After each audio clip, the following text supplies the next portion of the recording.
Семейде алтын ұяға тағзым деп аталатын әлеуметтік жоба бастау алды. Мұны Қазақ гуманитарлық заң университетін әр жылдары бітірген түлектер ұйымдастырып отыр.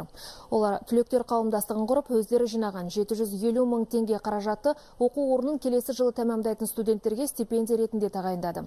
Білімде озық қоғамдық жұмыстарда белсенділік танытқан жастарға арнайы сертификат табысталады. Елбасы ұсынған 100 нақты қадам ұлт жоспарында да бұл туралы айтылған. Сондықтан әлеуметтік жобаның болашағы зор деп сенеміз дейді университет басшылығы. Айта кетейік, түлектері өңірде ғана емес, Қазақстан бойынша әр салада табысты еңбек етіп жүрген оқу ордасында бүгінде 6 мыңнан астам студент 28 мамандық бойынша білім алуда. Меморандумға жаңа қол қойылып, сол меморандум бойынша ертең жұмысқа қабылдау.